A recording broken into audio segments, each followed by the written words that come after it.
Good morning, Radhe Radhe friends. कैसे हो आप सभी? वीडियो अच्छी लगे तो लाइक कमेंट जरूर करें। सतमा रिएक्शन में आप सभी का बहुत बहुत स्वागत है। तो जगत भाभी अगर पूर्णिमा के दिन मछली बनाकर खाएंगी तो उनका हार्मोन्स जो बिगड़ा हुआ है सही हो जाएगा। राजमाता किसी कंट्रोवर्सी में नहीं पड़ेंगी। अब वो अपने पति के साथ एंजॉय करेंगी क्योंकि वो कभी बंदिश में रही नहीं है। उन्हें आज़ादी चाहिए तो अब वो आज़ादी चाहती हैं क्योंकि उनके बेटे भी अपने पत्नियों के साथ आज़ादी की जिंदगी जी रहे हैं। साथ में जगत भैया का माला सिवान पे क्यों अटका हुआ है, कि सिवान जाना चाहिए नहीं जाना चाहिए, तो क्या है पूरी सच्चाई जानेंगे विस्तार से। अगर आप चैनल पे नए हैं तो प्लीज सब्सक्राइब कर लें। वीडियो अच्छी लगे तो लाइक कमेंट जरूर करें। सबसे पहले बात कर लेते हैं जगत भैया के वीडियो के बारे में। तो उन्होंने थंबनेल लगाया है कि वो सिवान जब जाना चाहें जा सकते हैं, उन्हें कोई रोक नहीं सकता है। तो आप लोगों को समझना होगा कि उनकी सुई सिवान पर क्यों अटकी है, क्योंकि जब जब वो सिवान वाला टाइटल थंबनेल लगा रहे हैं उनके व्यूज अच्छा खासा आ रहे हैं। सिवान जाने को लेकर 2 टॉपिक पर वीडियो बनाए, उसके बाद माफी मांगने वाला वीडियो बनाए। आप व्यूज जाके चेक कर लेना, नॉर्मल ब्लॉग से उस पर व्यूज अच्छे आए हैं। तो जगत भैया को लगता है कि जब जब वो सिवान का नाम लेंगे तो लोग वीडियो देख ही लेंगे। अब उन्होंने थंबनेल लगाया कि सिवान जाने से कौन रोक सकता है, तो उन्होंने ये दिखाने की कोशिश की कि कोई उनको सिवान जाने से रोक रहा है। तो भाई आपको सिवान जाने से कौन रोक सकता है? आपका घर है, आपके माँ बाप हैं, और बहुत सारे लोग कमेंट कर रहे हैं आपको तो जाना चाहिए, वहां पे आपका हिस्सा है। तो भाई हिस्सा तो उनका भी है, तो हिस्सा तो छोटे नवाब का भी था। तब जगत भैया क्यों उसे बार बार पोक कर रहे थे कि तुम्हें घर छोड़ के चले जाना चाहिए, तुम्हें वहां नहीं रहना चाहिए, तुम जाओ अपना घर बनाओ। भाई छोटे नवाब का उस घर पे बराबर ही हिस्सा है जितना जगत भैया का हिस्सा है। तो ना तो छोटे नवाब को कोई उस घर से निकाल सकता है और ना जगत भैया को। तो जगत भैया जब मर्जी करे सिवान जाएं, लेकिन सिवान का नाटक इसलिए खेल रहे हैं क्योंकि इन्हें खराब करनी है पार्टी, इन्हें करनी है कंट्रोवर्सी। कंट्रोवर्सी का कीड़ा इनको रह रहकर काट रहा है, और कंट्रोवर्सी का कीड़ा इसलिए काटता है क्योंकि कंट्रोवर्सी से डॉलर आते हैं। नॉर्मल ब्लॉग से डॉलर नहीं आते हैं, कंट्रोवर्सी से आते हैं। और इन्होंने अपने चैनल को कंट्रोवर्सी वाला ही बना लिया है, तो कुछ ना कुछ तो कंट्रोवर्सी करना है। अब बार बार सिवान सिवान का माला भज ही रहे हैं और अचानक से ये सिवान पहुंचेंगे, सिवान पार्टी में ये जाएंगे। मैं यहाँ पे लिख के दे रही हूँ कि ये सिवान जरूर जाएंगे क्योंकि उस कंटेंट को ये छोड़ने वाले नहीं है, क्योंकि इनको भी पता है कि अगर वहां जाएंगे, पार्टी में ना भी जाएं, अगर सिवान घर पे भी रहेंगे तो भी इनके अच्छे खासे व्यूज आ जाएंगे। इसी चक्कर में ये सिवान का माला भज रहे हैं और जानबूझ के ब्लॉगर को भी धमका रहे हैं कि पार्टी में मत जाना, ये करना वो करना। तो एक तरह से देखा जाए छोटा गलती करे तो समझ में आता है, लेकिन जब बड़े भी अपना बड़प्पन खो दे तो छोटे को भी आवाज उठाने का हक है। और इसी वजह से छोटे नवाब से जगत भैया का हुआ है लड़ाई, क्योंकि जगत भैया बड़प्पन दिखाई नहीं रहे हैं। कंटेंट के पीछे इतने पगला गए हैं ये और आंटी की अपने घर में आई हुई प्यारी सी नन्ही सी गुड़िया का सेलिब्रेशन भी ये लोग अच्छे से नहीं करने देना चाहते हैं। उसके बाद अगर इनके लुक की बात किया जाए, जो इन्होंने हेयर कलर कराया है, आप लोग बताना, मुझे तो छपरी लग रहा है, क्योंकि ये अपने आप को टीचर समझते हैं, मास्टर माइंड समझते हैं। तो जो कलर वलर कराने का जो काम होता है वो छपरी लोगों का होता है। अक्सर आप देखते होंगे जो मजदूरी करते हैं, दिहाड़ी करते हैं या कारखाने में काम करते हैं, वो लोग दिल्ली बम्बई आकर काम करते हैं और जब बिहार जाने लगते हैं तो जगत भैया जैसा लुक लिए हैं, बाल को कलर कराया है, वैसे ही बालों को कलर करा के वो जाते हैं और बिहार में अपने आप को दिखाते हैं कि देखो मैं कितना स्मार्ट बन के आया हूँ, मुझे इतना फैशन का नॉलेज है।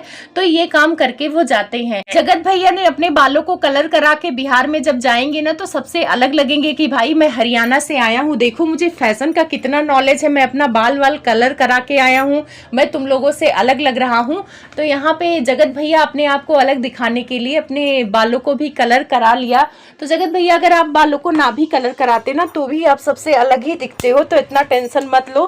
तो जगत भैया का हाल वही है कि मतलब दिल्ली बम्बई से कमा के जाओ बिहार, तो वहां पे बाल वाल कलर करा के जाना जरूरी होता है। तो जगत भैया भी हरियाणा से कमा के ही जाते हैं, ब्लॉगिंग करते हैं, तो बिहार जाते हैं तो वहां पे बाल कलर करना जरूरी हो गया है। वैसे सच बोलूं, अगर मेरा पॉइंट कोई पूछे तो मुझे बाल कलर कराना किसी का भी पसंद नहीं लगता है, खास तौर पे लड़कों का। लड़कियों का तो भी अच्छा लग जाता है पर लड़कों का अच्छा नहीं लगता, ऐसे लगता है कि छपरी लगते हैं। अगर आप देखेंगे कि बहुत बहुत बड़े बड़े लोग जो है, बिजनेसमैन है, जो पढ़े लिखे हैं, प्रोफेसर हैं या इंजीनियर हैं, वो डॉक्टर हैं, वो आपको बाल कलर कराए घूमते हुए नजर नहीं आएंगे। बाल वही कलर कराते हैं जो थोड़ा सा छपरी वाले काम करते हैं। तो जगत भैया कौन से काम करते हैं आप लोग अपने हिसाब से कैटेगरी में रख लेना, मैं कुछ नहीं बोलूंगी। अब जगत भैया ने कलर करा लिया है तो जगत भाभी बेचारी कैसे बैठती। तो वो भी अपने बालों में कलर तो नहीं कराने जा रही हैं, लेकिन हाँ बालों का ट्रीटमेंट लेंगी। उनके बाल खराब हो रहे हैं। जहाँ तक मुझे भी लग रहा है कि जगत भाभी भी कलर कराएंगी। तो जगत भाभी अगर करा लेंगी तो अच्छा लगेगा, लड़कियों पे अच्छा लगता है पर लड़कों पे नहीं अच्छा लगता है मुझे।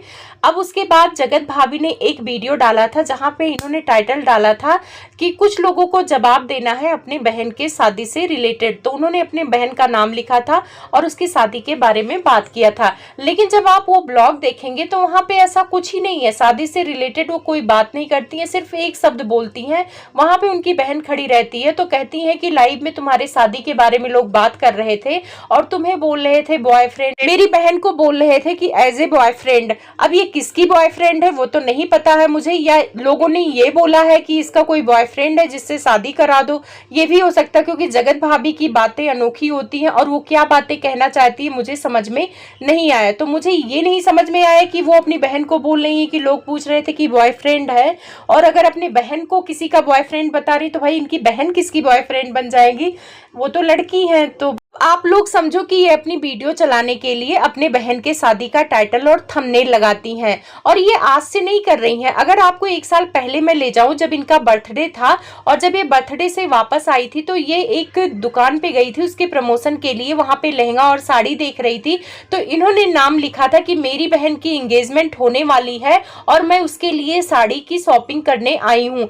तब भी मैंने कहा था कि ये जगत भाभी सिर्फ और सिर्फ अपनी वीडियो चलाने के लिए अपने बहन का नाम का इस्तेमाल कर रही हैं, उसकी शादी का नाम का इस्तेमाल कर रही हैं। अगर उसकी एंगेजमेंट है तो ये उसका कंटेंट है, क्योंकि वो भी ब्लॉगिंग करती है। तो ये कैसे ये वीडियो बनाती, तो मुझे तो पता था कि सिर्फ और सिर्फ वीडियो चलाने के लिए झूठ मूठ का अपनी बहन का एंगेजमेंट बता रही थी। और उसमें ऐसे लिखा था कि मेरी बहन की होने वाली है एंगेजमेंट। तो बहुत सारे लोग उसमें जाके कमेंट भी कर रहे थे कि दीदू कब है आपकी बहन की एंगेजमेंट। लेकिन दीदू तो भाई अपनी वीडियो चलाने के लिए साम दाम दंड भेद सब कुछ अपनाती हैं। यहाँ पर भी उसके शादी के बारे में बात करने की कोई ज़रूरत नहीं थी, क्योंकि लाइव में एक क्वेश्चन आया था, उस क्वेश्चन पे इन्होंने पूरा एक वीडियो बना डाला। और वो बेचारी सीधी सादी है, चुप रहती है। कभी कभी वो जगत भाभी की हरकतों से थोड़ा सा वैसी हो जाती है। जगत भैया जगत भाभी जब उटपटांग हरकतें करने लगते हैं बेडरूम में, तब वो वहां से हट जाती है। पिछले वाले ही ब्लॉग में देखा होगा जब ये लोग एक दूसरे को खींचातानी कर रहे थे, नोच रहे थे, तब वो वहां से हट गई थी शर्मा के। क्योंकि शर्म तो आएगी भाई, दीदी जीजा मस्ती कर रहे हो और वहां पे साली का क्या काम। लेकिन वो साली वहां तो शर्मा के हट गई, लेकिन उसको समझना चाहिए कि मेरे दीदी जीजा ये रोमांस और ये मस्ती इसीलिए दिखाते हैं कि पूरी दुनिया देखे। तो तुम शर्मा रही हो और वो दुनिया को दिखाने के लिए ये सारी चीजें करते हैं। जिस दिन जगत भैया ने कंट्रोवर्सी शुरुआत करने वाली वीडियो बनाया था, उसमें बताया था कि उनकी बेबी का इलाज चल रहा है, उनका हार्मोन्स बिगड़ा हुआ है, जब तक वो सही नहीं होगा तब तक वो कंसीव नहीं कर पाएंगी। उसके लिए तेल वाला खाना उनको बंद करना होगा, बाहर का खाना बंद करना होगा। लेकिन अगर देखा जाए तो जगत भाभी ज्यादा से ज्यादा अभी बाहर ही खा रही हैं और घर में भी तेल वाला ही सामान बना रही हैं। अगर देखा जाए तो आज पूर्णिमा है और आज लोग त्योहार मना रहे हैं, लोग दान पुण्य कर रहे हैं, लेकिन जगत भाभी मटन चिकन बना रही हैं, मछली बना रही हैं और उसका वीडियो भी डाल रही हैं। जैसे मैंने वीडियो देखा मेरा मन खराब हो गया कि ये लोग ठीक है चलो खाते हो मटन चिकन, जो भी खाना है खाओ, लेकिन कम से कम त्योहार के दिन तो ऐसे कंटेंट मत डालो। कुछ लोग जगत भाभी का मजाक बना रहे थे गुस्से में कि आज के दिन इसीलिए ये मटन चिकन बना के खा रही हैं, मछली खा रही हैं, ताकि इनका हार्मोन्स ठीक हो जाए और इनको बच्चा जल्दी से आ जाए, भगवान इनका साथ देंगे। कुछ लोग कह रहे हैं कि ये इतना पाप कर रही हैं तो भगवान कहाँ से साथ देंगे। कम से कम 30 त्योहार को तो इन्होंने छोड़ देना चाहिए कि आज भगवान का दिन है, कम से कम आज अगर हम मटन चिकन नहीं खाएंगे। लेकिन बहुएं तो वही सीखती हैं जो सास करती हैं, और इनकी सास भी तो 30 त्योहार नहीं मनाती है, उसी दिन मटन चिकन पक्का बना के खा लेती हैं। तो जब आंटी ही कोई बराव नहीं करती है तो बहू भी तो वही सीखेगी जो सास कर रही है। इसीलिए कहा गया कभी सास भी बहू थी। तो आंटी जी ने बताया है कि वो पहुंच चुकी हैं अपनी बेटी के पास, वो प्रमोशनल वीडियो करने ही गई हैं और उन्होंने कहा कि अब उन्हें किसी से कोई मतलब नहीं है, मेरे दोनों बेटे अपने पत्नियों के साथ खुश हैं, वो आजादी की जिंदगी जी रहे हैं, तो मैं भी आजादी की जिंदगी जीऊंगी। और मैंने शुरू से कभी बंदिश में नहीं रही हूँ तो मैं अब बंदिश में नहीं रहूंगी, मैं भी घूमूंगी फिरूंगी, जब मेरा मन करेगा तब मैं घर जाऊंगी। आंटी के कहने का ये मतलब ये था कि प्रमोशनल वीडियो करने के बाद वो मुंबई जाएंगी, मुंबई उनकी ननद रहती हैं तो वहां पर घूमेंगे फिरेंगी। अब साथ में आंटी ने कहा कि वो कभी जिंदगी में बंदिश में नहीं रही हैं, तो अब बंदिश में नहीं रह पाएंगी। तो आंटी के कहने का मतलब है कि जब बहुएं उनके साथ रहती हैं तो वो बंदिश में रहती हैं। तो ये बात तो सबको पता है आंटी, इसीलिए आप बेटे बहू को निकालना चाहती थी घर से कि आप और आपके पति आजादी से उस घर में जिंदगी जी पाए, क्योंकि बहू रहती है तो भाई आप खुले में भी उतने अच्छे से नहीं रह पाती हैं, और जब बहू बेटा नहीं रहेंगे तो आप और आपके हस्बैंड वहां खुले में एकदम से आराम से जिंदगी आजादी से जी सकते हैं। और आंटी आप बंदिश में कब रही हैं? आप बंदिश में रही ही नहीं है। अगर बंदिश में रह पाती तो आप ससुराल छोड़ के सिवान नहीं आती। तो इसीलिए आपने अपना पति का साथ चुना और सिवान आ गई, क्योंकि आपको आजादी की जिंदगी जीनी थी। तो वही चीज आपकी बहुएं कर रही हैं। अब वो आपके साथ नहीं रहना चाहती हैं, आजादी की जिंदगी जीना चाहती हैं। बड़ी वाली तो भाग गई, अब छोटी वाली को आप जबरदस्ती भगाने की कोशिश कर रही हैं, तो वो भी किसी ना किसी दिन चली जाएगी आंटी। तो आप पूरे टाइम घूमिएगा फिरिएगा, आजादी की जिंदगी जिएगा। बहुत सारे लोगों के मन में सवाल है कि आंटी पार्टी के टाइम तक आएंगी कि नहीं आएंगी। तो आएंगी, मुझे लग रहा है कि आएंगी। पार्टी शाम को होगी तो 1-1.5 घंटा पहले आंटी वहां पर पहुंचेंगी, क्योंकि आंटी को भी समाज को मुंह दिखाना है। और अगर पार्टी में नहीं पहुंचेंगी तो दुनिया इन्हीं पर थूकेगा कि कम से कम अगर बच्चा गलत था तो माँ को तो सही होना चाहिए था, माँ को तो मौके पे पहुंचना चाहिए था। तो आंटी का प्लान यही है कि ये मुंबई में घूमेंगी फिरेंगी, और जिस दिन पार्टी होगा उसके 1-2 घंटे पहले पहुंच जाएंगी और तैयार होके पार्टी में पहुंच जाएंगी।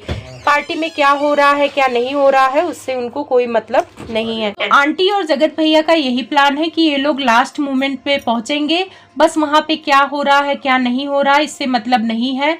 छोटे नवाब को अपना सब कुछ देखना होगा, उनको जिम्मेदारी देखनी होगी। और अगर कुछ कमी बेसी रहेगा तो ये लोग मजाक बनाएंगे कि तुम अपने दम पर कुछ नहीं कर सकते हो, एक पार्टी भी नहीं कर सकते हो। तो यही सारी चीजें होंगी। आंटी काफी खुश है वहां जाके। आप लोगों से यही रिक्वेस्ट है कि अगर वीडियो देखा करे तो कमेंट भी किया करें। मैं मिलूंगी आपसे एक अगली वीडियो में एक नए पॉइंट के साथ। तब तक के आप लोगों को धन्यवाद और बहुत सारा प्यार।